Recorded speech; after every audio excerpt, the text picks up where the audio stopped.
your Chargers linebacker, Deion Henley, and you're tuning in with Chargers Unleashed.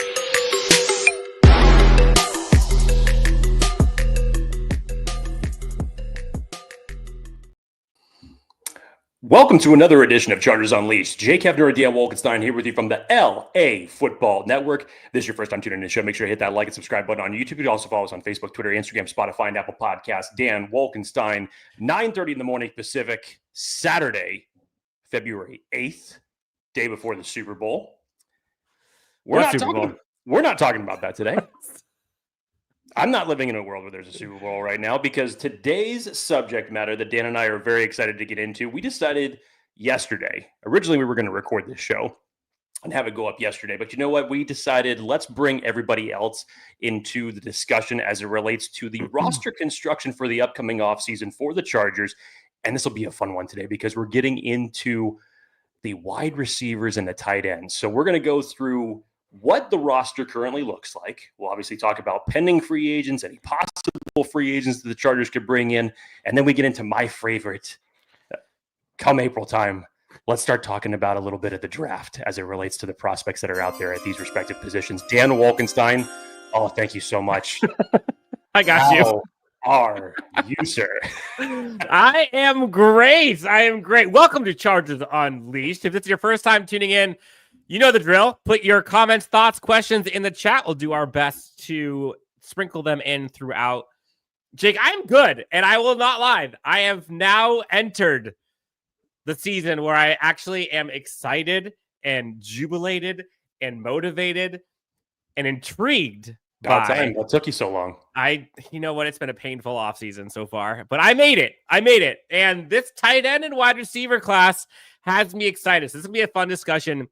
Interesting topics. We'll talk about free agent class. We'll talk about some draft prospects, maybe some door number 3 options as well. We heard some recent things as of today about one Devante Adams interest. Who knows?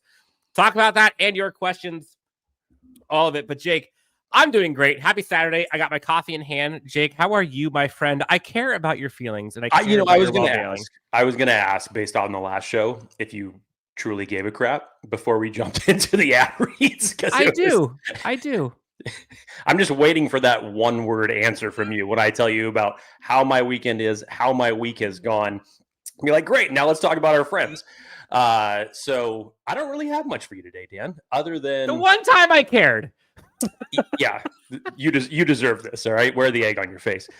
No, I don't have much to talk about. I'm excited about this show today. As we had talked about in the beginning of the show, this show is not just Dan and I ranting about our own opinions as it relates to the wide receiver and tight end positions today. This show is also yours. So please, whatever comments and questions that you do have in the chat, go ahead and throw them in. We will do our best to get into them or create this new subject matter of what you want to create for the next hour and a half of the show. So let's have some fun this morning. Dan Wolkenstein, I'm just going to jump ahead of it before you tell me to do it. I'll go ahead and I'll talk about our friends and get that out of the way. BetOnline is the world's most trusted betting platform and your number one source for everything football. BetOnline is every stat, every matchup, and even live odds and spreads to bet on during the games. You think you know your stuff? Get in our $200,000 mega contest and pick 5 games against the spread every single week for your chance at weekly prizes and a share up to $200K. When the game is over, head on over to our online casino and get on a game of blackjack or poker or unwind with one of our 150 slot games. Head on over to the website today to get on the action. BetOnline. The game starts here. Dan Wolkenstein, was that fast enough for you? Yeah, it was. That was perfect. I think the tempo of that was great. Your pitch was well executed. And we've now hit about 5 minutes. So perfect timing. Well done. Congratulations. We did it.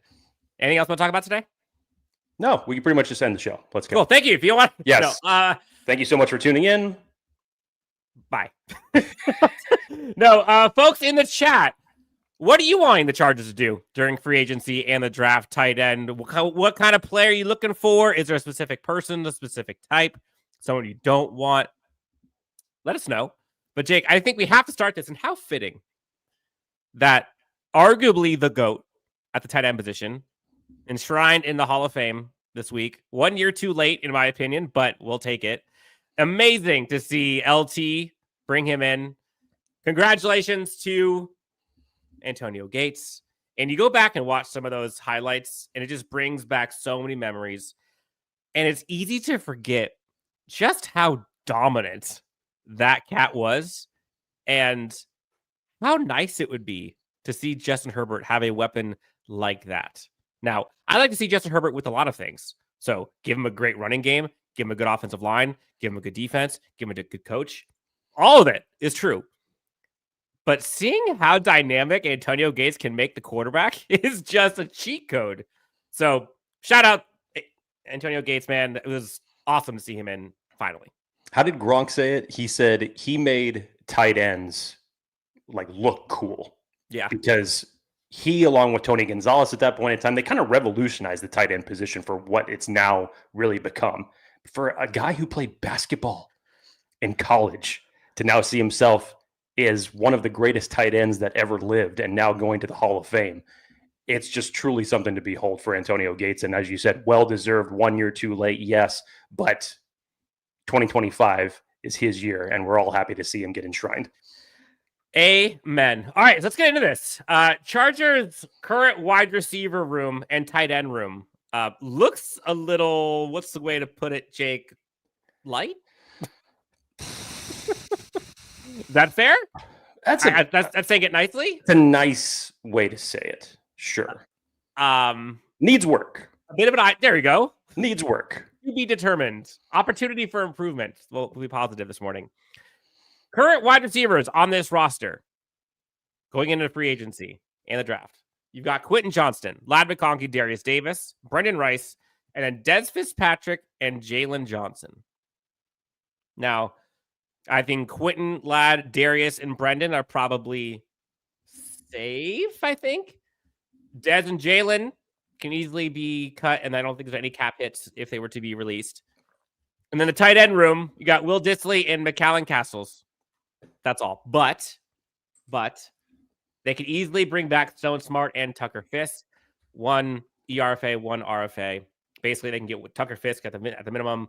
Stone Smart, they can match whoever or whatever deal he gets somewhere else. Otherwise, Josh Palmer, DJ Chark, Simi Fehoko, Jalen Reagor, and Hayden Hurst, all free agents.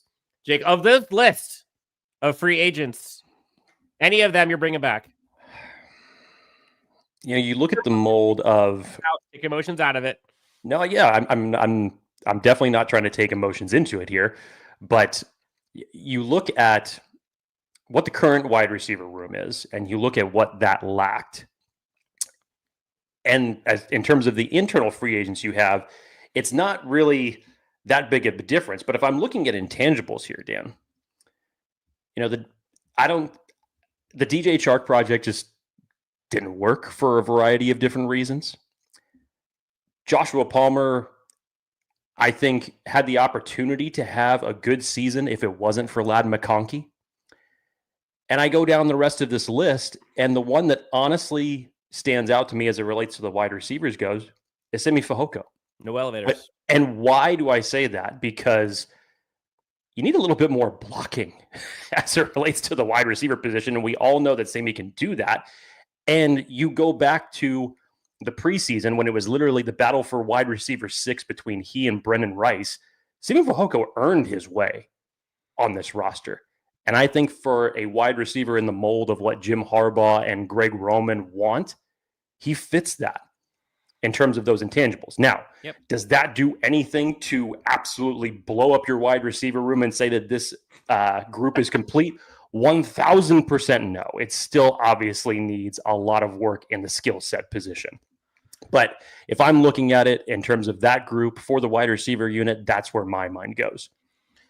Dark Samus 100 with a $5 donation. Thank you so much. Hortiz / Harbaugh made Herbert a priority this offseason. I'm curious what he means by that. Even with free agency, they may not be content and may still go all in on offense with the first 2 picks. They very well could. I don't foresee them going wide receiver in round 1. I don't see that unless something crazy happens, but I just don't see it happening. We'll get to that later. But tight end, fully in play. Running back, fully in play. Offensive line, fully in play. Like all those things could happen. My guess is you're going to see an offensive weapon in one of the first 2 picks. And then probably defensive line with the other one. That's my guess. But anything want to add? No, that would be me, Dan. I've been saying it since November. And if Jim Harbaugh beefed up the trenches the way he did by going Joe Alt, especially now, this is February 8th. A lot of things could change between now and free agency and the draft, depending on what happens with that. Yes, big time disclaimer, because you got some notable names that are free agents, and a majority of them you would like to have back. But if you don't, I still think you need to beef up this defensive line moving forward.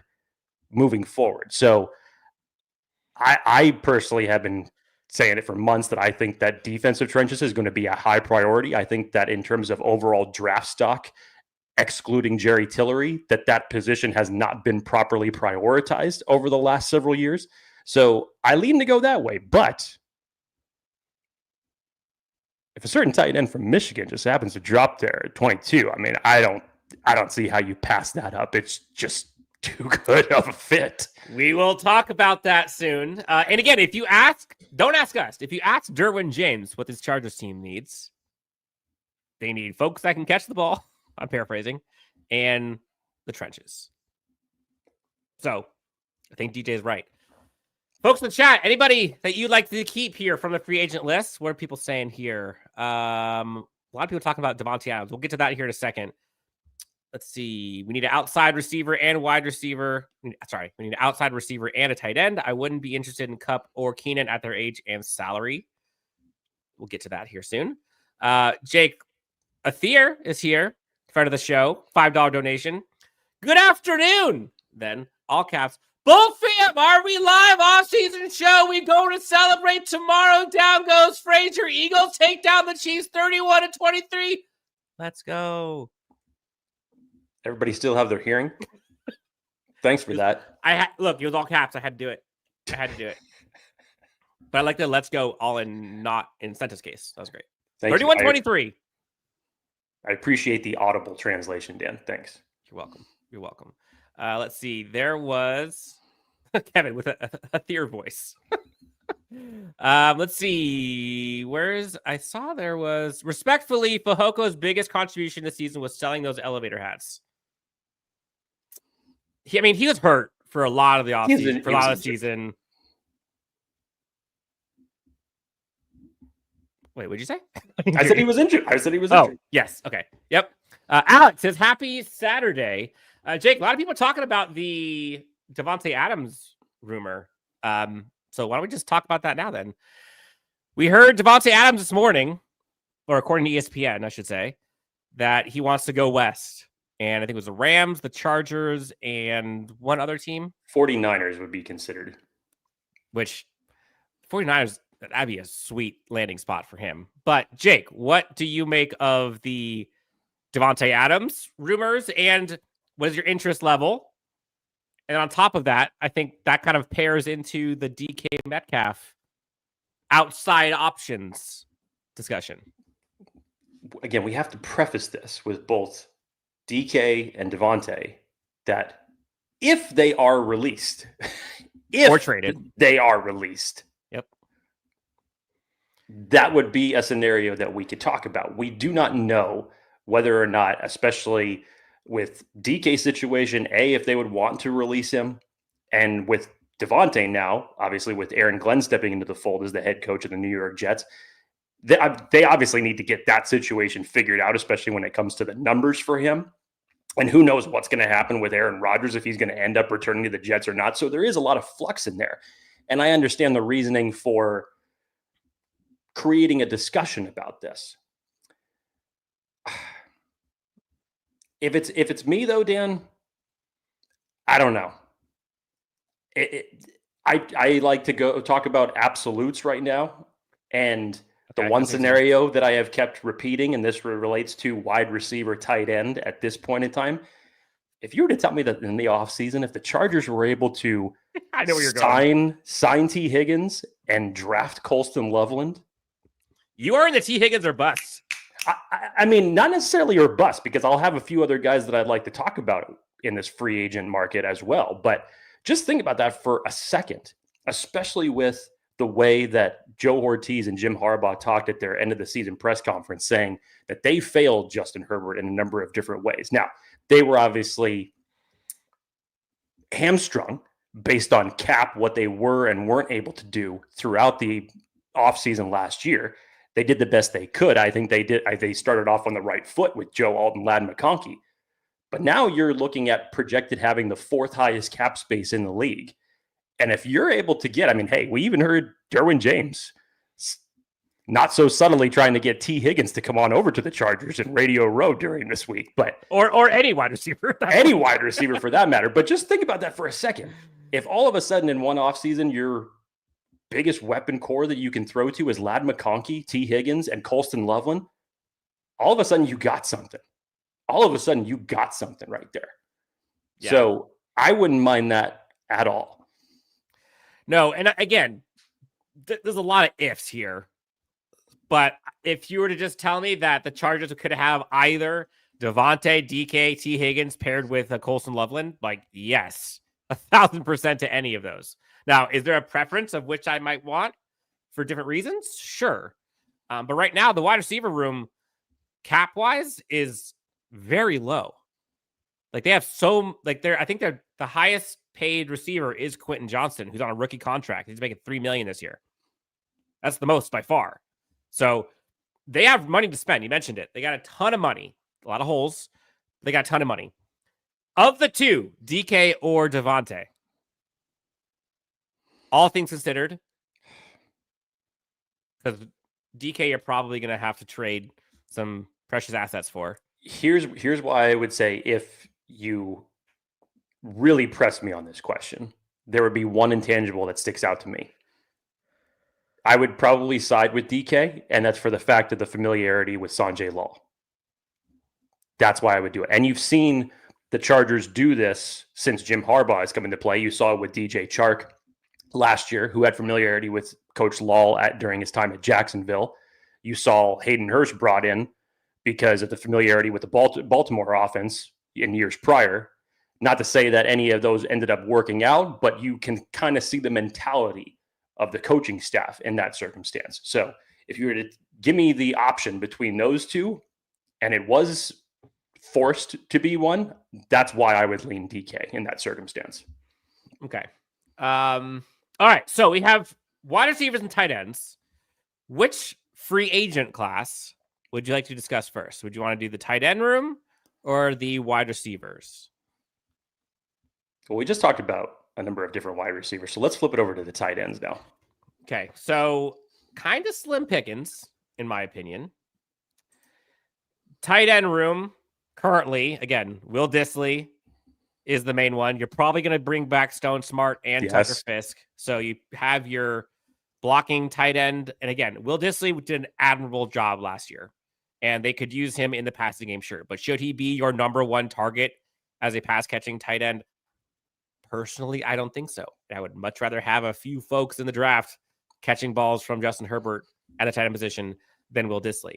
But there's a few folks in free agency that they could possibly go toward, Jake. What do you make of the free agency class, and what are some possible options that you would be 100% all in on? You're fortuitous here, Dan, because I didn't, first for context, Dan made these slides that are hitting the screen right now. I hadn't seen them prior.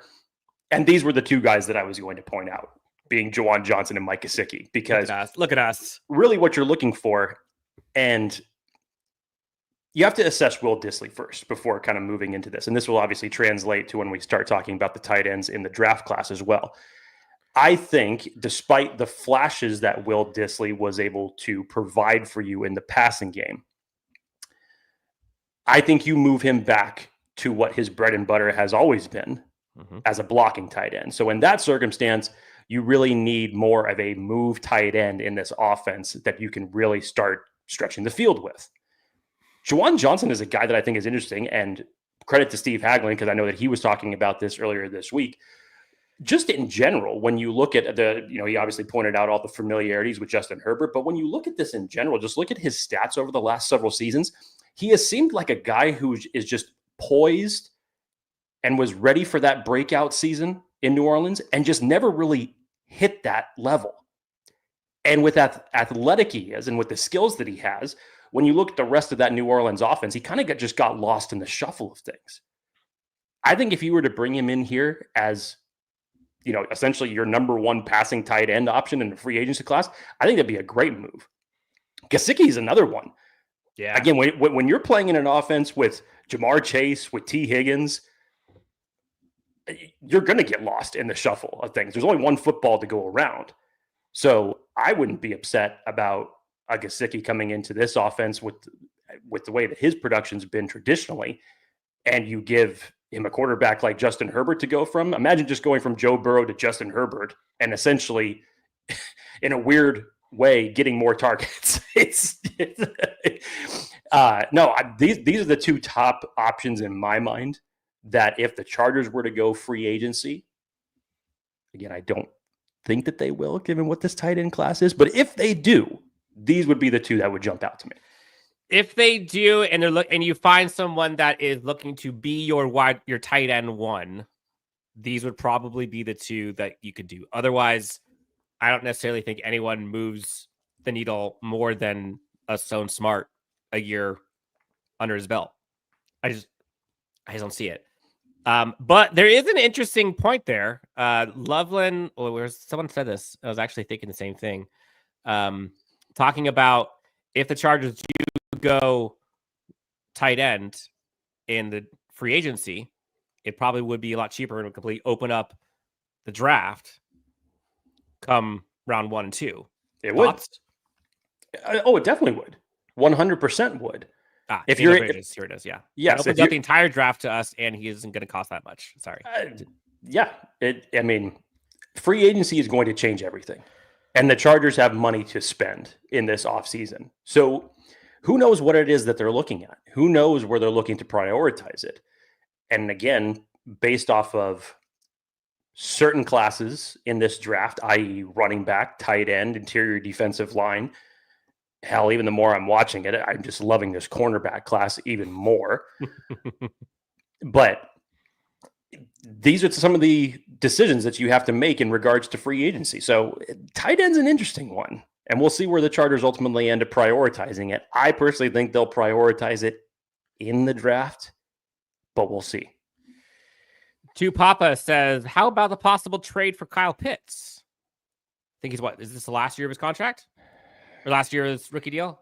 Year 4, I should say. Kyle Pitts has just been such an anomaly, hasn't he? It's been a bit of an enigma. From all of the pre-draft hype, and I got it based off of when you go back and you watch his college tape, but just to see how he's been essentially those first 2 years was completely phased out of the Falcons offense. And then once they start integrating him some more, there's just so many inconsistencies that you've seen. His rookie year was great, and then just like gone.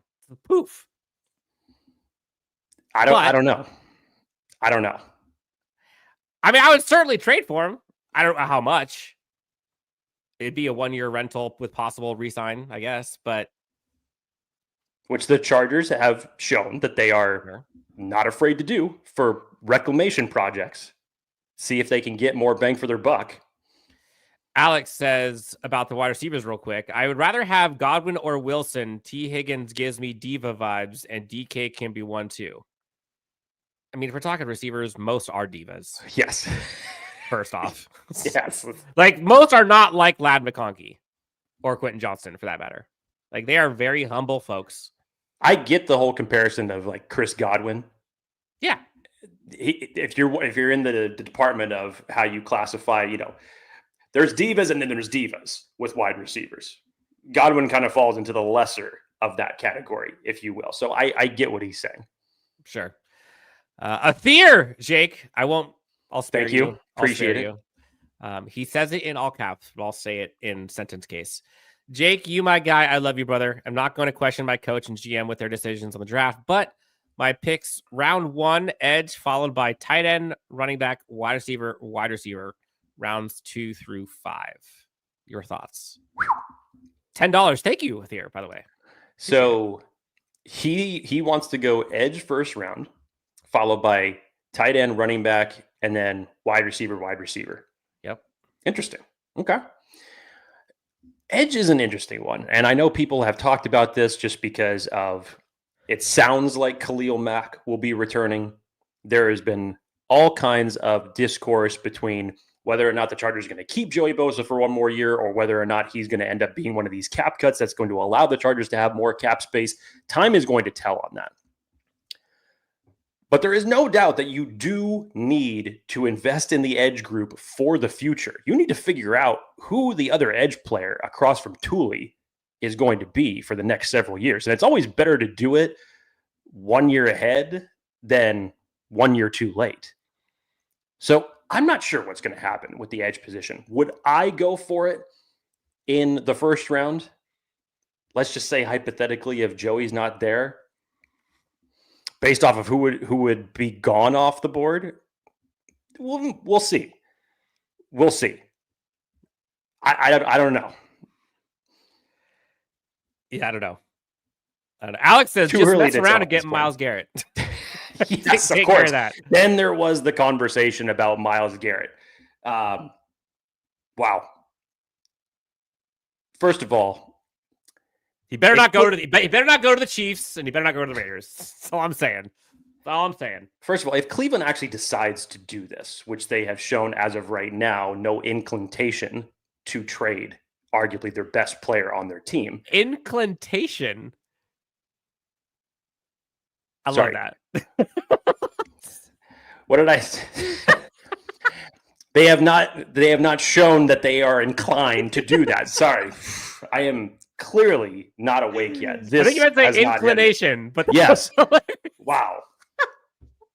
Thanks for calling me out on my grammar, Dan. Appreciate You're it. welcome. I got you. Yeah, it's all good. Anyways, back to Myles Garrett. I don't know if this actually ends up happening. You even saw David Njoku clamoring for Myles Garrett to come back and give it one more year.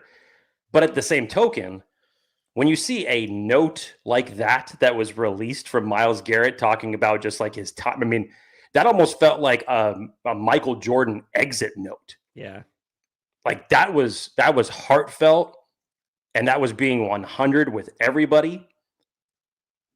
I don't know. But so if the Cleveland Browns end up deciding that they want to do this, they're going to try to get every damn thing possible that they can.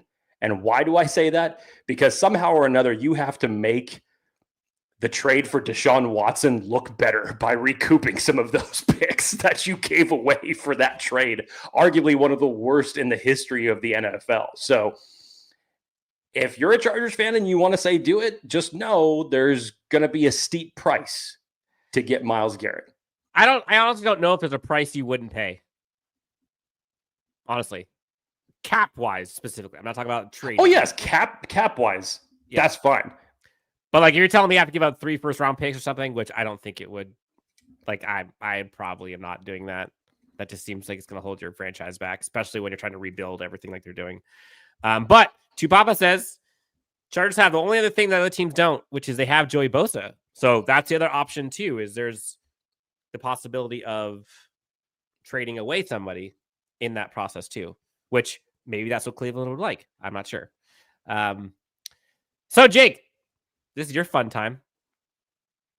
Okay, question. Would you rather go right into the tight end draft prospects, since we just talked about tight end free agency, or would you rather talk about wide receiver and tight end free agency and then go all things draft? Yeah, let's just go ahead and transition into the tight end draft prospects, because this is fun. And I know that this is what Jake needs. Yeah, I need it for therapy. Plus, I love talking about this stuff, and I love talking to you guys about this stuff. Out of these 3, and on the screen for those of you who can't see it, it's Colston Loveland, Tyler Warren, and Elijah Arroyo. The one name that has been linked to the most for the Chargers at 22 in mock drafts as of late has been Colston Loveland. However, Dan, there's a big possibility that Loveland doesn't even make it, which would take Tyler Warren most likely off the board. I don't think he drops past 15. I think Colston Loveland is personally gone by 22. If for some reason he's not, I'm saying sprint that card up to the podium right then and there. And Elijah Arroyo has created so much buzz over the last few weeks. He had such a good week at the Senior Bowl, and he's been such a strong riser. If you were listening to Mel Kiper earlier this week, he had really shot him up on his big board, labeled him as the new tight end 3. Some people even had him as a possible first-round prospect. I don't see it being that high. No. But that's been in the conversation. Now, if you go beyond that, let's just say hypothetically, if Tyler Warren and Colson Loveland are gone by the time that it gets to 22, so you start looking beyond that. Look, I mean, in the same mold of what we were talking about looking for the free agents, I really like what Gunnar Helm out of Texas brings to the table. I think he had a really nice season. A lot like Loveland, he's just smooth out of his breaks and gets open easily downfield. And then Harold Fannin Jr., Dan, out of Bowling Green, record-breaking numbers at Bowling Green. Mm-hmm. And if you're wanting him to come in specifically to just be that guy at the tight end position, and yes, I know that people have a lot of questions just about his game and his competition. He's unique. Yeah, yes, he's very unique. But I think as far as what the Chargers would need him to do, I think it would personally be just a perfect fit for him. So I kind of want to take a temperature of the room here because I feel like, and maybe I'm reading this wrong, but for a lot of Chargers fans, it feels like it's Warren, Loveland, or bust if they don't get one of those free agents that we talked about. I think it's Loveland or bust because I don't think Warren's lasting the 22. Right, I'm right. Obviously, yeah. And people who say, "Oh, Loveland's not going to be there," and there's no way. Remember how? I think I put a tweet out a couple of weeks ago, like how insane previous draft classes were at tight end position, and I think it was a Michael Mayer year with Dalton Kincaid and such, Luke Musgrove, all them. One went in the first round. That was it. Just one, and that one was stacked. So you might think that they're not going to be there, but who knows? We don't know. But would you, someone put this in the chat, Dark Samus says, why have to trade up for Loveland? I know you always want to trade back. I don't think you have to trade up much for Loveland. I don't think it would have to be much. If anybody was listening to Sean Payton earlier this week when he was just being frank and talking about what the Broncos need, he mentioned tight end and running back as heavy priorities for them. Mm-hmm. Again, I think that he doesn't make it past 20 if for some reason he's still on the board. So you may not have to go too far up to trade up if that was indeed your goal. But Dan, back to your point, just in terms of there's no way that certain guys are going to be there.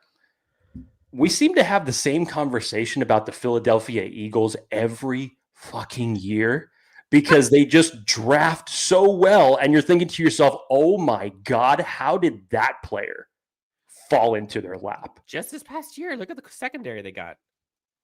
Absolutely insane. So it's possible, probable, not so much, but possible. Stranger things have happened. Quintin Mitchell and Cooper DeJean on the same year. Like, that's stupid. That's insane. Let's see. Robert S. says trading up for Loveland is a definite possibility as long as Hortiz is the GM and as long as Jim Harbaugh was the head coach. I mean, let's talk about all the Michigan ties. But as a pure weapon for Justin Herbert, hell, that guy's an animal. And you can put kind of him and Warren. I think Warren is probably the more well-rounded one, clearly. But if you're just wanting the Chargers pass catcher that can make Justin Herbert look great, a la Antonio Gates. I'm not saying he's going to be Antonio Gates, but that type of weapon, yeah, man. Colson Loveland fits the bill to me.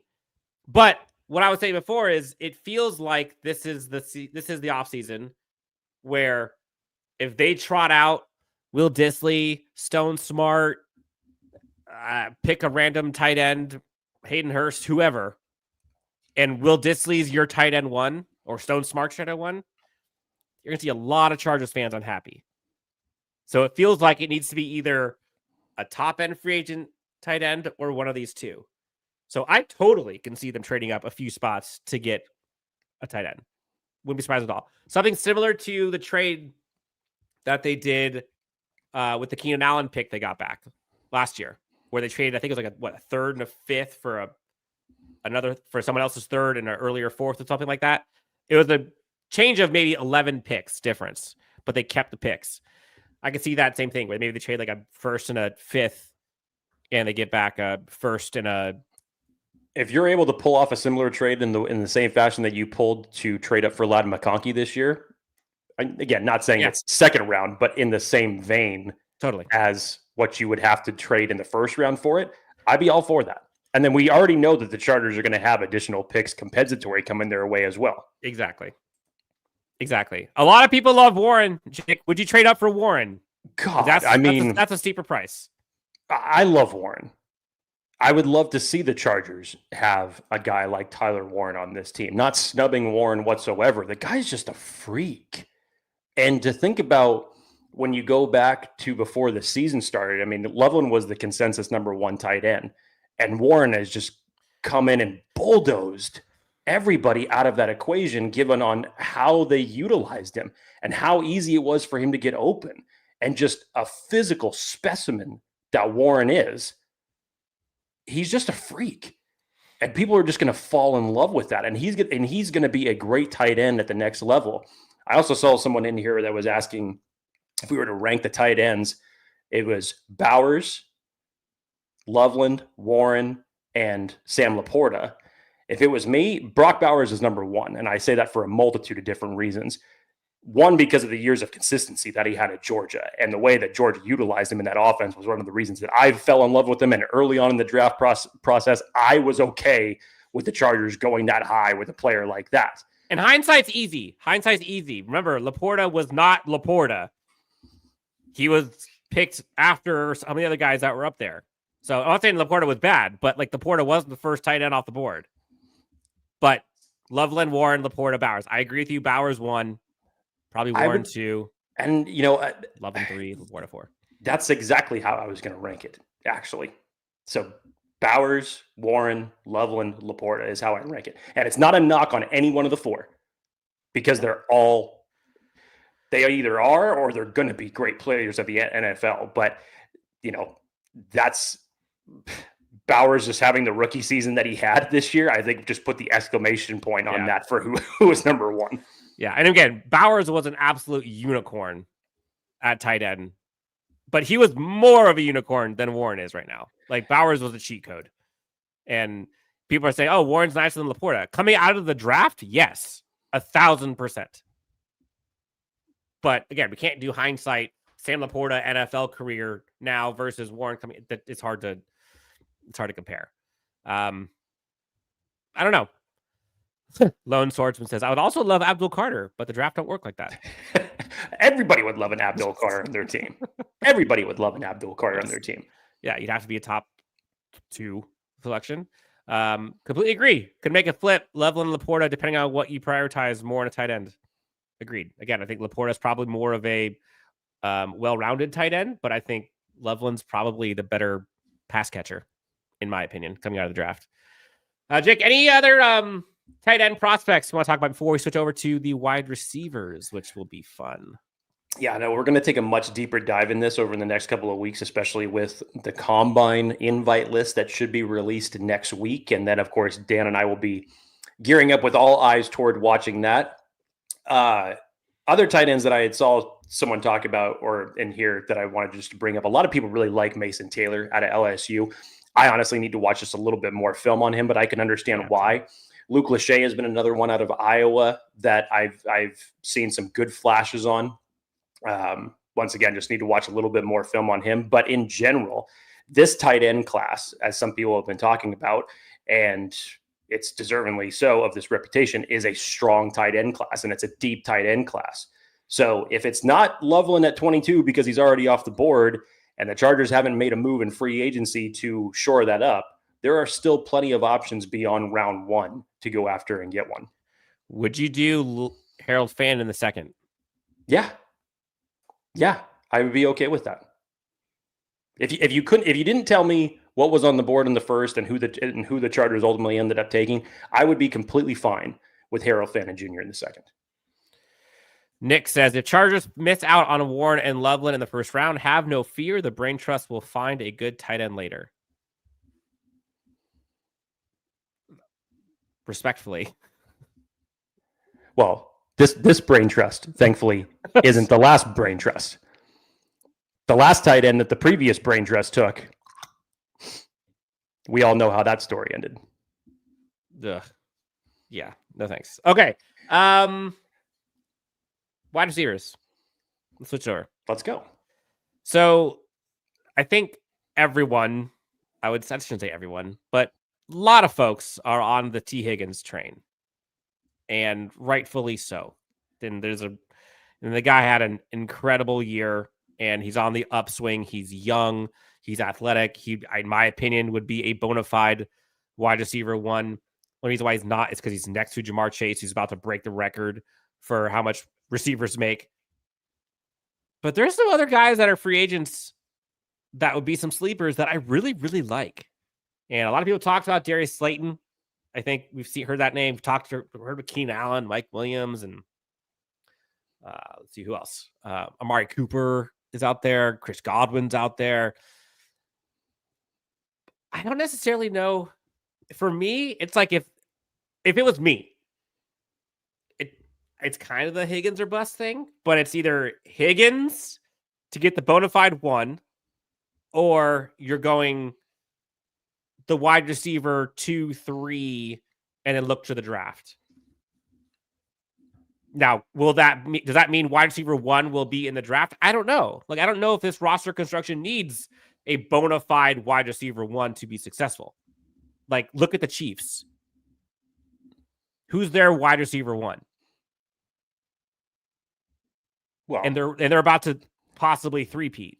I know they have.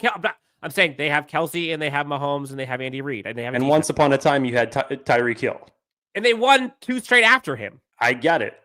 And Xavier Worthy all of a sudden is proving a lot of naysayers wrong for being a stick in the draft, but being the fastest guy who ran the combine. And yet they still, Buffalo, thanks a lot. I would advise in the future not trading with Kansas City anymore.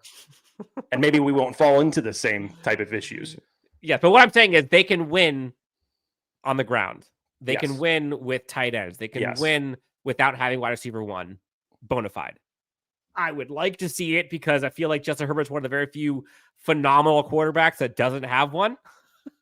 But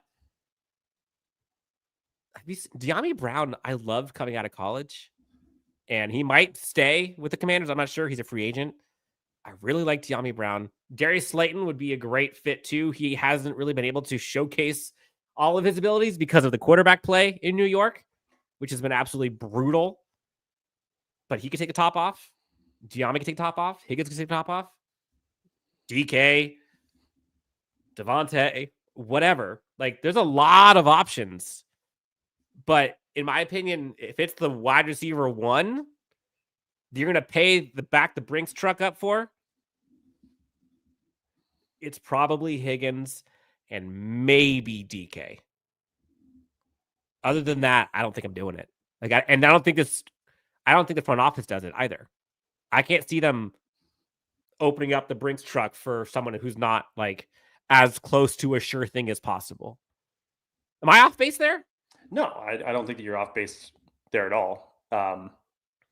If I know Chris Godwin is a pending free agent, but man, oh man, if he has not suffered so many injuries, I would be all for 100% getting Chris Godwin on this team. I think just the risk reward aspect of it is just really, really high in that circumstance. And we're talking about a guy in Chris Godwin that's still under 30, that still, when he's healthy, produces at a very high level. But just you look at some of the injuries that he has suffered over the last few years, it really puts into question for you in terms of, in Dan's case, putting that much money behind it. Dan, there was one other option that kind of caught my eye, and this would obviously be way beyond the T. Higgins signing. Let's say hypothetically, if that didn't end up happening, I go back to, no, not even Garrett Wilson. Okay. I actually kind of go beyond the big name wide receivers in this class. And again, who knows if Washington will end up actually bringing him back because they acquired him once he was released. KJ Osborne. And why do I say that? Because the Chargers were actually in play to get KJ Osborne when he hit free agency. I personally think, just in general, whether we're talking about T. Higgins or any other wide receiver in this free agent class, the Chargers are going to make a play for it. And when you look at what they did throughout the season last year. As I just mentioned, KJ Osborne was an option for them, and there was some really, really close talks that they were in play for that. They tried to get Deontay Johnson twice. One at the trade deadline, and then once again when he was released, and Houston had the higher waiver claim and picked him up right before the Chargers did. So I think based off of that, and especially when you hear the comments after the season was done from Harbaugh and Hortiz, I think you're going to see another weapon out of this wide receiver class come to the Chargers for sure.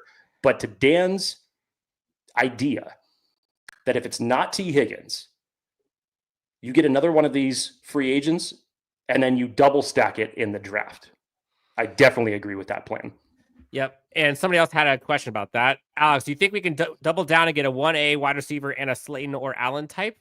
I expect it, honestly. Like, that's what I shouldn't say expect. I'm hoping for it.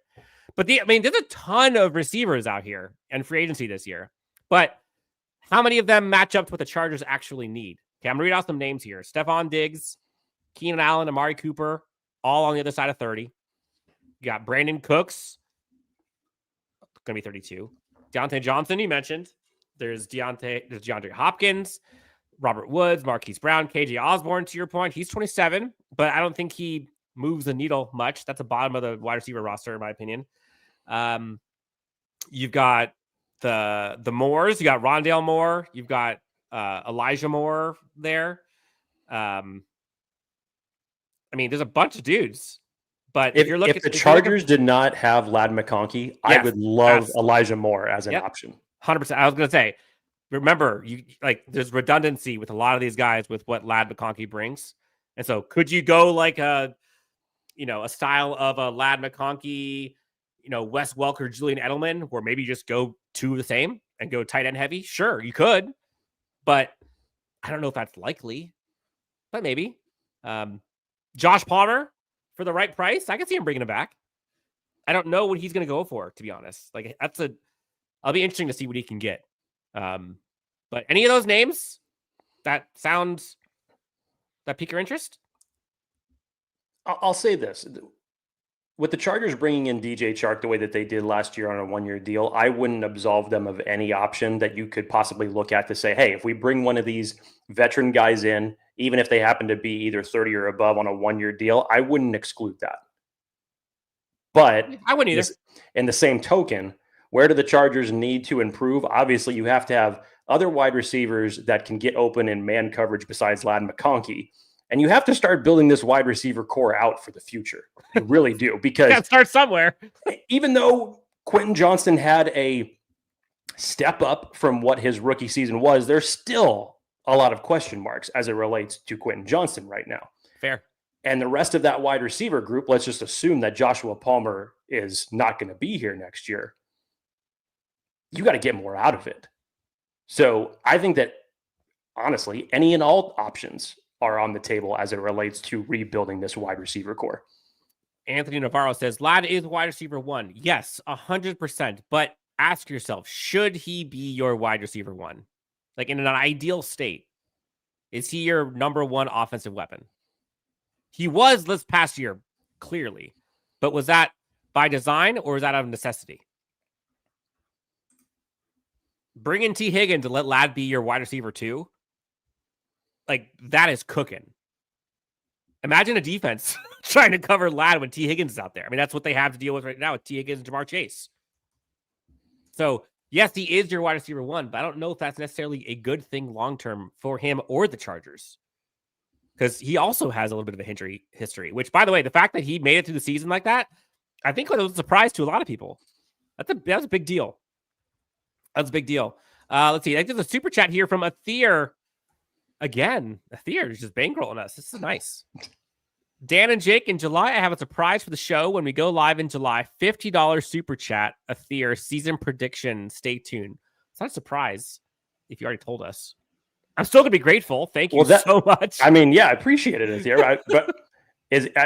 I'm assuming that this is going to be a different season prediction than you calling your shot all season that the Chargers are going to go to the Super Bowl in 2026. It would be hilarious if Athir was like, Chargers are not going to go to the Super Bowl in 2026. That would be great. Oh man. Nick says sign Keenan Allen for cheap. So okay, and to your point though, this is where I would agree with you. There are some veterans on that list where if they don't end up getting the deal they want, and there's that 1 year deal, 1 year, I don't know, second and third wave of free agency. Yeah. 1 year, 11 million, 1 year, 8 million, something like that. Like, absolutely. Would Keenan Allen be there for you? Yeah. I mean, and here's why I'll say that, because going for Keenan Allen to go from Justin Herbert to how Caleb Williams was playing last year, due to a multitude of different reasons, I don't think that there's any comparison that you would definitely see him fall right back into place with Justin Herbert. It would be nice. Would it be on a 1 year deal? Yes, most likely so. Would that probably be the swan song for Keenan Allen?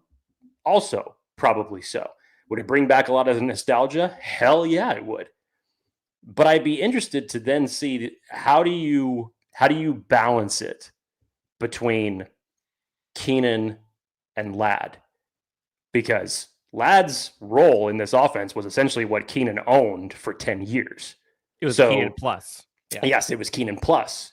So how could you balance that dynamic? So it'd be interesting to see. Sure. Would it put a smile on your face to have Keenan Allen back in a Chargers uniform? Absolutely.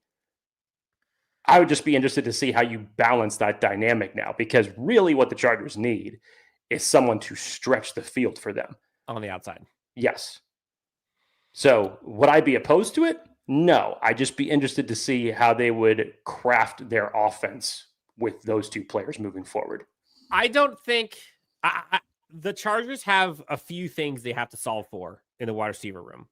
They have to get faster or utilize their speed that they do have, one of the two. They have to get better on the outside with contested catches and stretching the field. Keenan doesn't do any of those three. But he also does do one thing that they don't do well, is separate. And so arguably better than anybody. Doesn't matter how old he is. He still does it better than anybody. If it's just you need somebody to come in here and help separate with Ladd, like I'd rather have Keenan than no one for sure. And there's a bunch of dudes I'd rather not have than Keenan Allen. But like T. Higgins and Keenan Allen, that'd be fun. That'd be cool. Yeah. Like I don't Keenan Allen to me doesn't solve enough problems on his own to enable me to go out and break the bank for him. And honestly, I don't think he would do it. Remember, he left because he wouldn't take a pay cut. And then they're like, all right, well, if I could take allegedly, and he left. So I don't know what Keenan would even get this year, honestly. I don't know. Given how his season was. Yeah. Like what do you think the going rate for him is?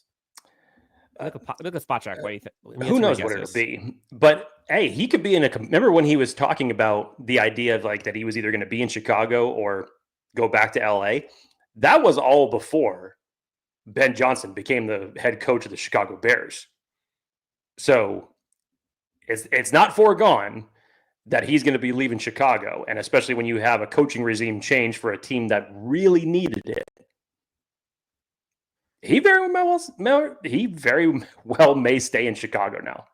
Yeah. The going rate apparently is 2 years, 20 million, 10 years per, or excuse me, 10 million per. According to Spot Rack, it's 11.1 to be technical. Would you do it? 1 for 11, 2 for 22. I don't know. I don't know if I would do that. Catherine says, Allen mostly plays the slot. They need an X. I agree.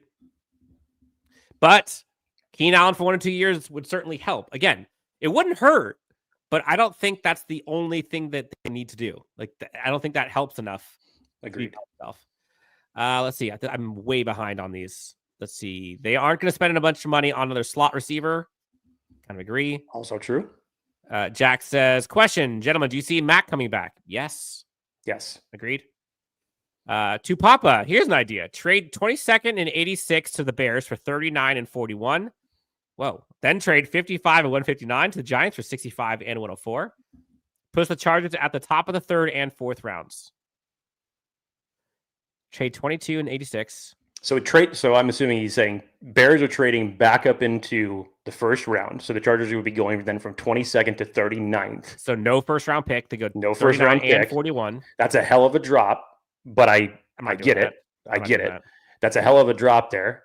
Even at 39, you could still, you're still going to be able to find a good player at 39. Let's not, just wash that away.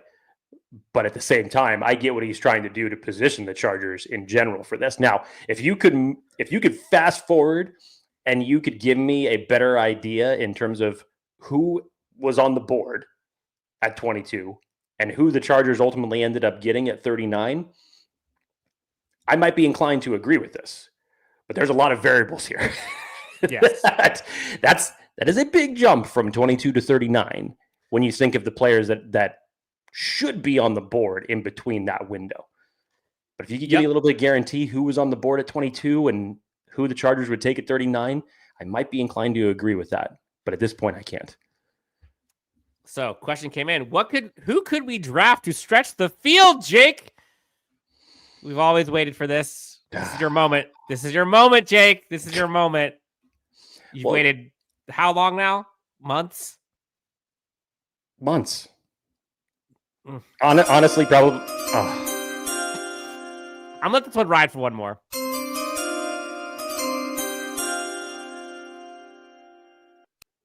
Months, honestly, since last year.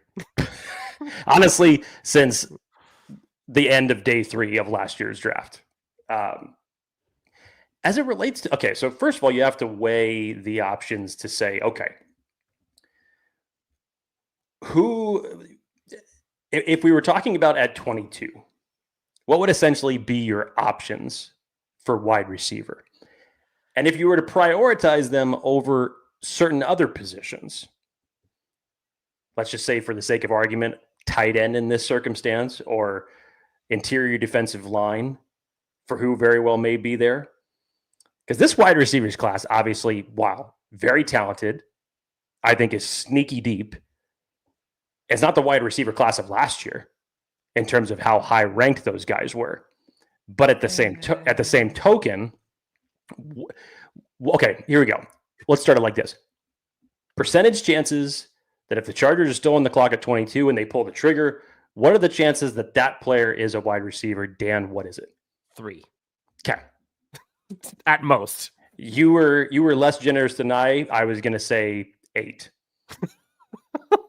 Yes. Like honestly, and again, we're going to go way deeper into the wide receivers as we get closer. We'll get into the in-depth position by position, but realistically, how many receivers would you take period in the first round this year?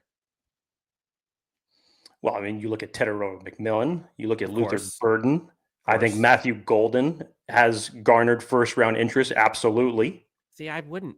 And look, your question was how many wide receivers would you do? If you're talking the Chargers? Yeah. Sorry. Okay. So I thought you were talking like anybody. Hell, if Teterow McMillan somehow fell to 22, not going to happen. Right. But there's 2. And Luther Burden, I would say, as another possibility for that. And look, I really like what I see from Matthew Golden out of Texas. But in round 1, would you go 22? I would no. That's a stretch. Now, hang on a second, Dan. Everything in the draft is always circumstantial. You'd have to tell me first who the hell is off the board before I make the decision. No. Matthew Golden there's no way in hell he is BPA at 22. I'm not saying that he's BPA at 22, but there'd have to be a lot of players off the board before I would consider it. I'm not going to say it's impossible. Like you said, 3%. I'm giving it an 8%. Is it probably going to happen that way? No. The Chargers are probably going to go in a different direction at either one of the positions that I've talked about. I would even put corner as a higher probability for the Chargers to go to at 22 corner, over wide receiver. Edge, defensive line, offensive line. If we were to rank it, I'd probably say round 1 option for wide receiver is probably either the 4th or the 5th option. It's right. It's a higher priority than linebacker. It's like linebacker, safety, punter, kicker. And this is especially if the Chargers end up selecting or picking up a wide receiver in free agency. It definitely knocks this down a little bit. So I don't even think it matters, to be honest. I don't think it matters. I don't think they go receiver in round 1. So then you go down the line. Unless for some reason the fun part would be is if something happens and Luther Burden falls, which I don't think will fall 22, but maybe people get weird about his size or something. I don't know. But the good news. So when you said that this wide receiver class is good, I don't think it's top end good. Other than one who I really like. And that's what I was trying to say. It's not last year's wide receiver class with as top end at wide receiver as it was. It's more like Quintin's year. Yeah. Jay Flowers, Quintin, Jordan Addison. Maybe a little bit better than that. Maybe a little bit better than that. And I say that because of McMillan. But like I said, I think it's sneaky deep. I think it's sneaky deep for what the Chargers need in terms of finding a guy who could stretch the field. Beyond round 1, I definitely think that you can find some good options here. Somebody asked, which wide receiver would stretch the field for this Chargers team? And off the sidelines, LA to Carolina seems to agree with what we're saying. Nick Nash, Horn, or Higgins to stretch the field. I don't know which Higgins he's referring to, but either one would be the correct answer. Jake, other than round 1, which we'll talk about, who are some of your favorites from a draft prospect perspective, and what archetype do they fit? Yeah, there's still plenty of wide receivers to watch in this draft. Yes. Context, disclaimer, we still have work to do, but given what we've seen so far. We have not gotten a chance to look at all the wide receiver prospects. I know a lot of people, most recently Dan Wolkenstein, has been looking at Savion Williams out of TCU. The other wide receiver out of TCU, Jack Besh, who had a great Senior Bowl week, was the MVP of the Senior Bowl. I know a lot of people have been talking about both of them. I just don't know if you, not discrediting talent, but it would feel like a weird Twilight Zone episode where you have, in this particular case, hypothetically, 3 TCU wide receivers on the Chargers. It would feel really weird if that was the case. Shout out to Max Duggan, who could have been a 4. Guys, that on this graphic, by the way, that you do not have Tez Johnson. I know. For those who don't know, and those who haven't been listening to the show that long, Dan Wolkenstein was pounding the table for Tank Dell. And I was messaging him about Tez Johnson, and I said, "Yeah, you may, if you were a lover of Tank Dell, you may want to look at Tez Johnson." Again, size-wise, I love Tez Johnson. I love Tez Johnson, but it almost falls a little bit into that Xavier Worthy type of aspect where Tez Johnson ain't as fast as Xavier Worthy, but in terms of their overall size, they just need to eat a couple sandwiches. Yeah. Because they need to put on some size. And again, I love Tez Johnson, but I don't think he's the joystick that was Tank Dell. Like, I had Tank Dell as my wide receiver 1 that class. And I'll stand on that. That was with Jordan Addison. That was with Quintin Johnston. That was with Zay Flowers. I was taking Tank Dell over all of them. Yeah. But Dan, I've always been a big fan of Trey Harris out of Ole Miss. I just like his size. I think if you're talking about a guy who could stretch the field, I've always really liked what I've seen from him.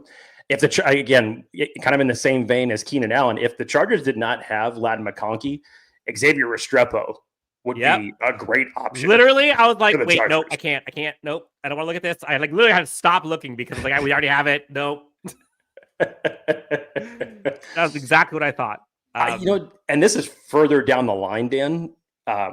Torrey Horton out of Colorado State, if he did not end up suffering his knee injury that knocked him out after 5 games, I'd be really surprised where someone's going to select him, because you look at the past, leading up to his injury was having another great year. And then you look at the 2 years prior, very, very consistent for Colorado State. So depending on where his injury is going to land him in the draft, you may be able to find somebody like him in the middle to the late rounds. Who knows how far it's going to drop him. Torrey Holton, right? Torrey Holton. Yeah. Torrey Horton. Excuse me. Yeah. Dan, you've been doing work on wide receivers as of late. I started to. Give me your 2 cents. Let's hear it. So first off, I was messaging with you a little bit here before. But there's some names that I like, and I think what I like about the receivers this year is there's a ton of depth with guys that I think could be good fits for the Chargers team. I highlighted some names here just for folks to start looking at. LeJonte Wester out of Colorado, and his teammate Jimmy Horn. Jimmy Horn hasn't had much production, but if you look straight athletic traits and what he can do, I think there's tremendous upside there. Ricky White, I like. Caden Prather, I like. And then if I were to go into like the higher end guys, Savion Williams would be fun. I'm not sure if I'm shocked that guy is 6'3". He just does not look 6'3". And everyone that's comparing him, he's the TC receiver / running back / everything, offensive weapon. He's not Quintin Johnston. Like, they are very different archetypes and players. He's more like back in the day, shout out to like a bigger Antonio Gibson, in my opinion. Like, that's the play style that he is, more so than Quintin Johnston, the X receiver gadget guy. Like that's not him for me. But I do like him a lot. I do think that what was the guy I was telling you about last night? Kyle Williams. I like him a ton. I like Higgins a lot as well, out of Iowa State. And then a name to watch for outside later rounds is the kid out of San Jose State. I like him a lot, man. He's big. He's a boundary guy. Great hands. I wouldn't be surprised if the Chargers went that route. Look out for Nick Nash. If you haven't seen him, go watch some of his film. He kind of has like a Mike Evans mold. I'm not saying he's Mike Evans, but that's like the archetype that he looks like. And so give me that for the red zone for Justin Herbert. Deep shots to stretch the field, great hands. Like, yeah, he's not the fastest dude, but like, think about kind of like how Mike Williams was, where he wasn't the fastest, but he was always winning those 80-20 balls. Had another good week at the East-West Shrine game, or East-West Shrine practices as well. Yep. But yeah, also Jimmy Horn was fun, man. I saw a couple plays where I was like, ooh, that could be fun. But again, like, we're looking for, in my opinion, that's why we have some of these names up here, the ones that Jake's talking about. You're looking for guys that could stretch the field and or outside, X receiver. And I think those are what all four of these guys are able to do. Any sleepers that you have for the wide receiver in the draft, whether it's, actually, we'll go either way. Guys who maybe you think are getting too much praise, or the opposite, guys who you think are sleepers that you're like, oh man. I don't necessarily think that it's guys that are getting too much praise. And again, we weigh this just based off of the overall draft projections for this particular class. It's not last year's class. So I think that the, talk about them is fair. But I do believe that this wide receiver class is sneaky deep. Mm-hmm. I do believe that. And again, pick your flavor for what your particular team needs. In the case of the Chargers, there's a handful of guys, as Dana just talked about, in terms of finding guys who could stretch the field, getting them in one-on-one coverage, and having good production while doing it. You can find this. Mm-hmm. And if it is a situation to where the Chargers choose to dip their toes in free agency, and if they're able to land a T. Higgins or not, I still think that you're going to find a way to try to build out your wide receiving core through this draft, and that'll be the bulk of it. But again, everything is particular, and this will probably, when we get to past free agency and past the combine, when we actually get into our top 10 rankings for each position, we're going to tailor this for what the Chargers need. So, as I was mentioning just a second ago with Restrepo, if the Chargers didn't have Ladd McConkey, I would love to have Xavier Restrepo on this team. So would anybody, for that matter. Yeah. But it'll be very different based off of what the Chargers need out of this particular wide receiver group. Jimmy says, everyone keeps looking for a flank or X receiver. I think Hortiz wants to do it all receiver. I don't think he wants one or the other, but he definitely likes that type. And so, like, I Kyle Williams, man, I think he's definitely that fit. That TCU kid that I was also talking about, like, he fits that mold. But again, like you can do what one guy can do both things, or two guys, one could do one could do the other. Yeah. There's a name here, Jake, that I have not seen that I'll have to go back and watch. Isaiah Nayer. Have you seen him? I have not watched Isaiah. All right, I'm going to add that to the list. The only Isaiah that I have watched is Isaiah Bond. Okay. And I've always loved him. And if he was 3 inches taller, it would be great. He's going to have a great testing week at the combine. That I could tell you. Watch out for Isaiah Bond. Which should surprise nobody, considering that he was a transfer out of Alabama, went to Texas.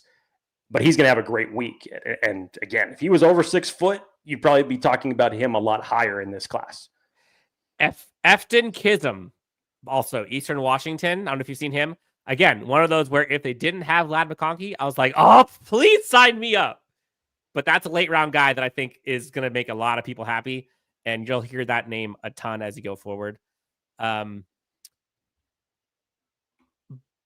you seen, I don't know if I haven't even looked, I haven't watched this film yet, but Brew McCoy. Have you watched him? No. Okay. So I've heard a few people mention him from Tennessee, so I'll have to go back and watch him. Anything else on the receiver? Let's see. Folks are saying, I like Trayshawn Holden as receiver out of Oregon. Looks like Nick Nash is a guy that people like. It's popular. Yep. If a wide receiver has suspect hands and can't separate, pass. Not sure who he's alluding to there. Just draft a wide receiver that can catch a ball.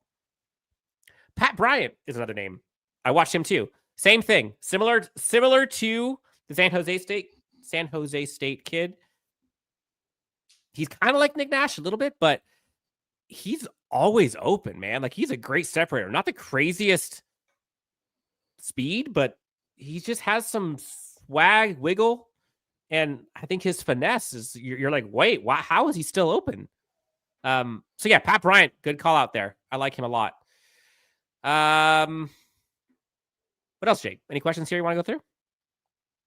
Anybody have any questions? Put them in the chat. Let's go through it. Good point. Probably haven't asked that in a while.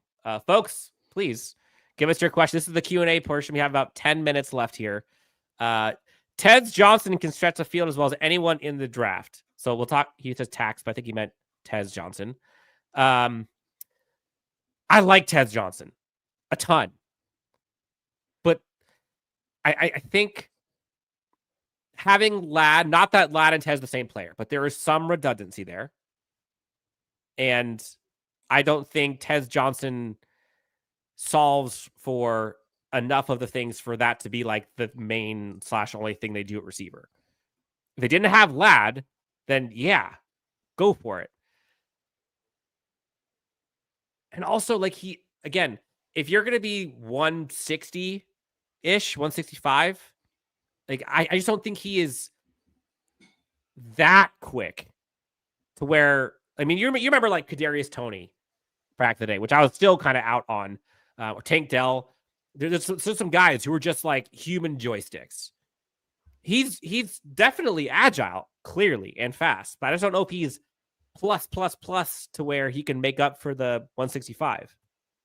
And also look like Xavier Worthy, you mentioned. That guy ran like a 4.2. So you got to be a freak. You like Jack Besh, though, you said, right? Yeah. Again, both TCU wide receivers I like as draft prospects. In terms of them ending up on the Chargers, I might give the nod a little bit to Besh in that circumstance.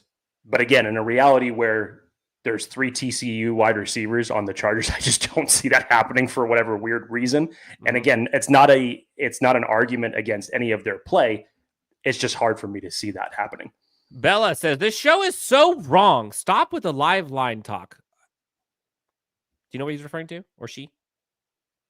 Live line? Anyone? No. Bueller? No? Okay. Omarion Hampton in the second or Cam Scatterbo in the third? We're talking Dan, running backs. I'll leave this question to you, even though we'll talk about running backs in a different episode. I mean, now you're speaking Dan's language. This is Dan Wolkenstein's alumni now with Cam Scatterbo. Yeah, I do like me some Cam. I'll be honest though, I haven't watched enough of the running backs to give you a educated answer on this. So I don't know the answer. I'll be honest. Jake, you? In truth, there's no wrong answer to this question. That's why I was kind of like, I don't know. In truth, there's no wrong answer to that question. Let's see. Jay Richer, how do you feel about interior offensive line day 1 or 2 in the draft? I feel it's key to fix an area and to improve. The second part of that sentence, 1,000%. I can see that happening in free agency. But how do you feel about it day 1 and 2? I think offensive line is the area that the Chargers are going to address most when you look at especially just the interior of the offensive line. I've talked about this in previous episodes as it relates to, everybody obviously immediately goes to Trey Smith for being the top free agent. If the Kansas City somehow does not find a way to bring him back, he is going to be heavily coveted on the market. And then you look at the center position. There's been so much influx between the center class of what we thought it was going to look like at the beginning of this college football season to what it is now, that everything has basically shifted, where everybody now has, and understandably so, Jared Wilson out of Georgia is their number 1 prospect there. But there were supposed to be so many more centers, Dan. I was a big fan of Jake Slaughter out of Florida. I was hoping that he was going to come out this year because I thought that he was one of the more consistent centers in this entire class. But now you have so many guys, and you saw this during All-Star practice weeks, where they're trying out guys more at the interior and more at center just to see what they're capable of based on their measurables. So who knows what this center class is going to look like. But I think if you were to tell me center, free agency, draft, honestly, I got to say draft. I have to say draft because I think you need to give Justin Herbert a long-term answer at the center position. Now, do I still think that you would kind of go out and get a Band-Aid option at center on top of that? 100%. Unfortunately, there is no JPJ in this draft. There is no Zach Frazier in this draft. But at the same time, would I be opposed to certain guys in this draft class? Absolutely not. And I think that that's where you go because you just haven't had that stability for Justin Herbert at the center position for a while. We've seen what it's like the days after he did have it. But I think that as it relates to the interior of the offensive line, there's no way that you can go back and watch that Houston Texans game and say that it's not a priority once again. And in truth, the interior, guard, center, and guard was the biggest Achilles heels of the Chargers offensive line throughout the entirety of the season. And it came to a head in that game against Houston. Let's see. You got a bunch of questions here coming. Appreciate it. Let's see. We'll go rapid fire here a bit, Jake. Nick, if Genty falls all the way to the Chargers, will they draft him in the first round? First, okay. Yes or no? First of all, I wouldn't be opposed to it. Yes, 100%. Yes, they would draft him in the first round. Come on. I wouldn't be opposed to it. I don't see, and I've said this since November, if Dallas does not take Ashton Genty at 12, that should be his floor. He should not make it past 12. Obviously, a player like Ashton Genty, 32 teams should want him on this roster. No question about it, what he can bring to the running back room for any football team. Sprinting. But I don't think that he makes it past the Cowboys, and he shouldn't. Would you rather do Genty or Loveland? If both were in a world where both were there, where both of them were on the board, that's tough. It's tough. It is tough. I'd probably have to give the nod to Genty. In that circumstance, if both of them were on the board, I'd probably have to give the nod to Genty.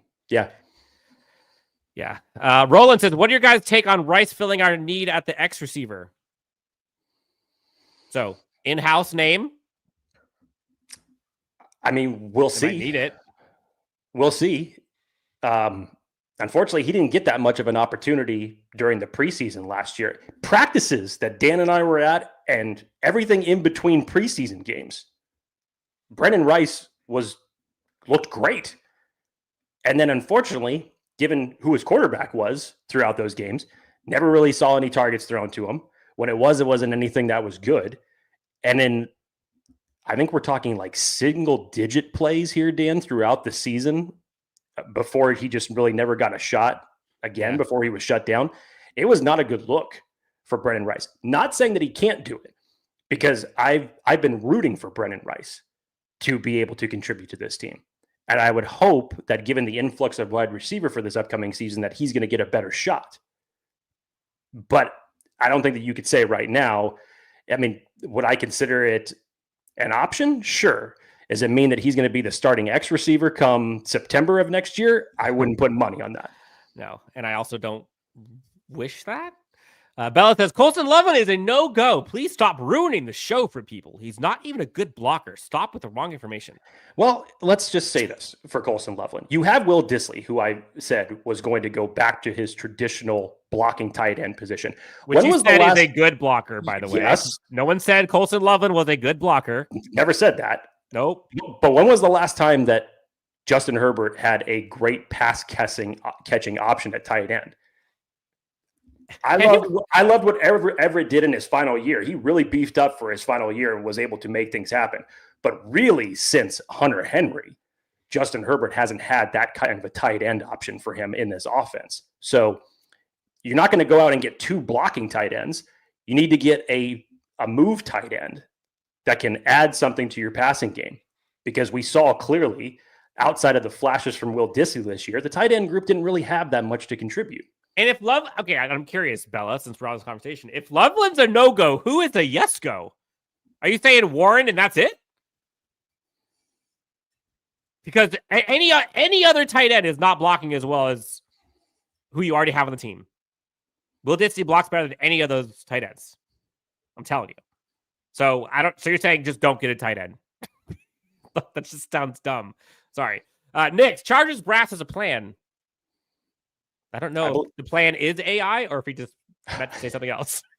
I just saw that. I just looked down and said, because you stopped. And I thought that was all that they said was that they have a plan. And yes, I believe they have a plan. I don't know if this is AI that is the plan or whatever that is. To Papa, number one priority is they want to run. Agreed. I haven't looked at the running backs yet. At all, honestly. How many first round running backs are there? Roughly. Obviously, you have Genty. There's a lot of people that it depends on the running backs and it in terms of what you're looking for. I mean, Caleb Johnson is somebody who I've seen flex between 1 and 2. I personally don't think that there's any going to be more first round running backs than Genty, but honestly, I could be surprised by that time. But you go beyond that. Omarion Hampton, who we were talking about earlier in the show, is a great option out of North Carolina. A lot of people like Quintin Johnston. I mean, Devin Neal is someone who I'm a big fan out of Kansas. RJ Harvey is another guy who I think is going to shoot up draft boards in the evaluation process. Obviously, Dan's alma mater and Cam Scatterbo. Who the hell wouldn't want someone like Cam Scatterbo in this offense? There's just so many running backs that you could talk about. There's a question in here, I can't find it, but how would you address the running back position? Like free agency and the draft, like how high? If it was me, I think that JK has earned the opportunity to come back. I think that whatever that contract ends up looking like, you re-sign him. And then you try to find another running back out of this unit to round out this group. Like I've said previously, I think that the Chargers are going to go in the same mold that the old Baltimore Ravens went before the days of Derrick Henry, where it was more of a running back by committee. And I think that that's how you're going to go forward. So I think that the Chargers are going to end up drafting a running back at some point in this draft. 100% I do. I think you have to. Running backs matter. But I think that you need someone who could spell J.K. Dobbins in a much different way. And in general, this running back stable in a different way. Because as much as we were thinking that you were going to have this powerhouse 1-2 punch of J.K. Dobbins and Gus Edwards, it just didn't end up coming to fruition that way. J.K. Dobbins was obviously the more explosive of the two. There was much more that you could do from him. The production, obviously, there was no argument in that circumstance who ended up having the better year. Gus Edwards just didn't really become that guy that you thought that the Chargers signed him for. And it didn't really end up benefiting you that much in the field in those particular type of situations. So I think once again, you're going to mold this in it as a running back by committee. I still have firm belief that the Chargers will bring back J.K. Dobbins. I think you go out and you draft one of these running backs in this class because it's super talented, and you start building that running back unit moving forward. All right, Jake, rapid fire. We got a bunch of folks asking you questions, so I'm going to give you the floor here. Ryan says, you guys don't think Hortiz or Harbaugh will take a look at Jack Besh? I like JB a lot. I 100% think that they would take a look at him. This is just me talking. It's just hard to see an offense with three TCU wide receivers. Again, it's not a knock personally on either Savion Williams or Jack Besh. I think they're both talented wide receivers, and yes, 100%. I do believe that Joe Hortiz would be giving them a look.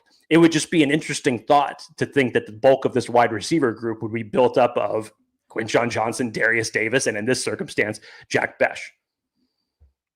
Jake, what is your thoughts on Judkins?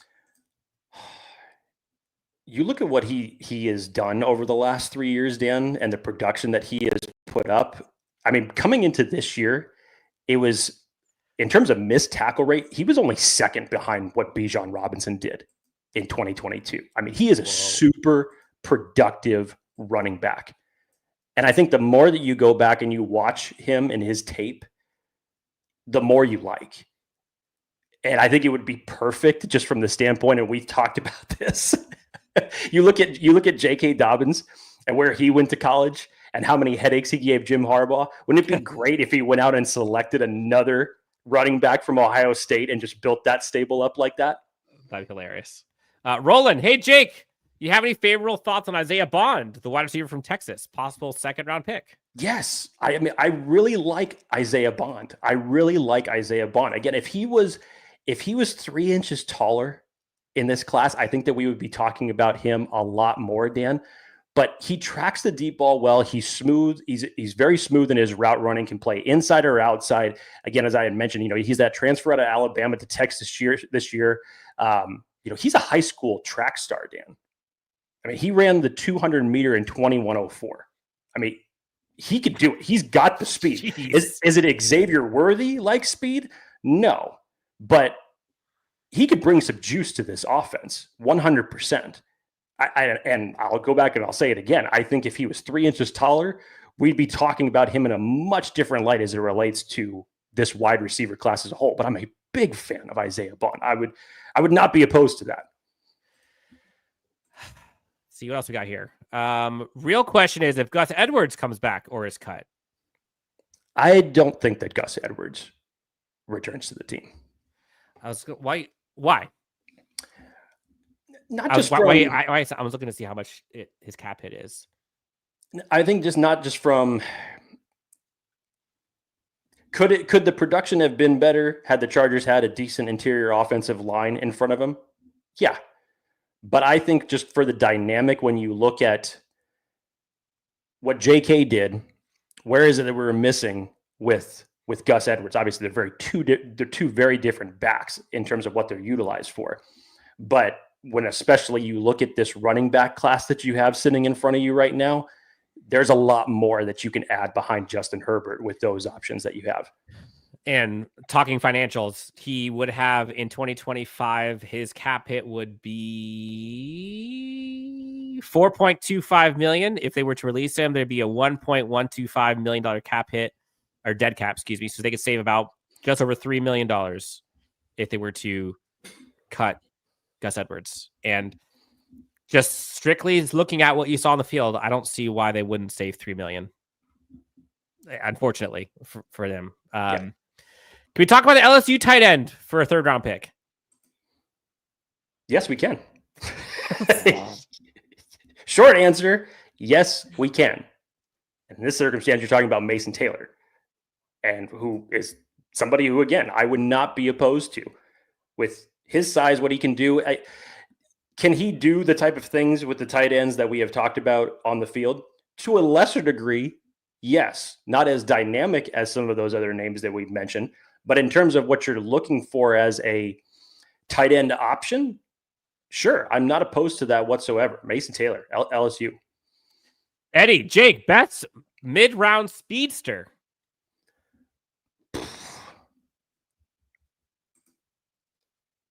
I mean, mid-round. So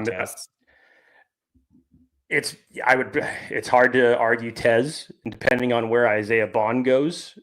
He's going to be another guy who I think is going to run extremely fast. TCU kid. I'd still probably lean Tez as the best option. Yeah. Yeah, probably.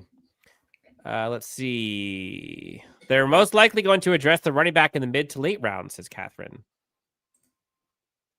Yeah, probably. I mean, it makes sense given how deep this running back class is. Okay, I think we went through all of the questions. Make sure I have all of these super chats done. I don't know if we did this one, actually. Dark Samus 199. Brock Bowers is a smaller version of Vernon Davis. This is probably back when you're talking about the ranking of the 4 tight ends. I can't believe that. I mean, I'm happy for them, I guess, but Michael Mayer and Brock Bowers, like, that's such a sick tight end tandem, and Char's got to go against it. Let's see. Christopher Oz, our boy Keenan comes back on the cheap. 12 mil for 2 years. 12 mil for 2 years? Remember, we just talked about his going rate is one, according to Spot Rack, 11 million per for 2 years. Once again, it's not even so much contract wise that doesn't make me believe it. It's the dynamic that you have with Keenan and Ladd. And not to say that you can't form an offense where both of those guys coexist, but what Keenan was great at and is still great at, obviously, is separation. But he lived in the slot, and that was his area. It now belongs to Ladd McConkey. So how do you create this offense for Keenan in that circumstance when you have someone like Ladd that's already done so much for you as a slot receiver and is so good at getting open? It's more about that than the money is to me. Yeah. Oh, Bella says we want to run the ball, need a blocking tight end. Well, they have that. You got that. You just need to use him more as a blocking tight end and utilize someone else for. You thought Hayden Hurst was going to add more in the passing tight end department, but that didn't end up coming to fruition. So again, Bella, I'm asking you, if Loveland is a no-go, who is a yes-go that's better than him? Is there anybody other than Warren, which we know he's not going to be there? So let's. Look, I'm not going to fault your love for Tyler Warren. Everybody should have love for Tyler Warren. It's just sure he's not going to get to 22. So basically, it's Warren or bust for him. Otherwise, we're just not going to have a pass-catching tight end in this draft, apparently.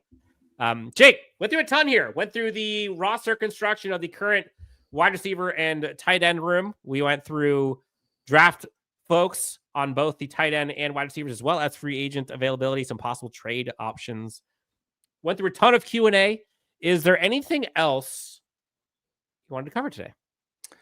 Not today. I think that pretty much wraps up a bow on like the early aspects of this roster construction. Again, guys, it's super early. So as I said during our secondary episode, everything that Dan and I just spent the last hour and a half talking about as it relates to the wide receivers and tight ends could be absolute bullshit because so many things could change between now and April. So we'll see what this looks like. But as we get closer to the combine, it'll be a lot of fun really digging in for all of these prospects that are going to come out there and test. And obviously just weeks after that will be free agency.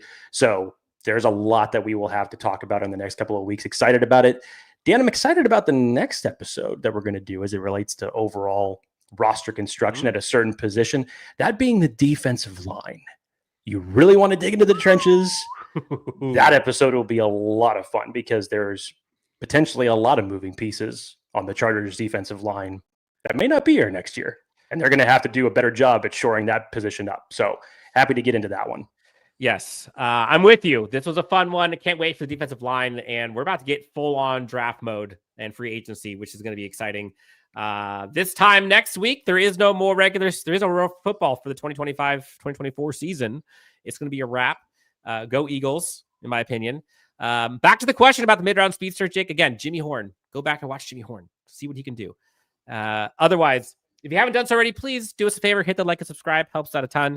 If you want to leave a voicemail on the Chargers Unleashed hotline, you can do so anytime at 323-902-7586. Leave us a 30-second voicemail with your question or thoughts. We'll put it on a upcoming episode. Jake, I think that's going to do it. This has been fun. You can find Jake at Jake T. Hefner on X. You can find myself at DNW Sports. Thank you for tuning in, and we will talk to you next time on the next Chargers Unleashed.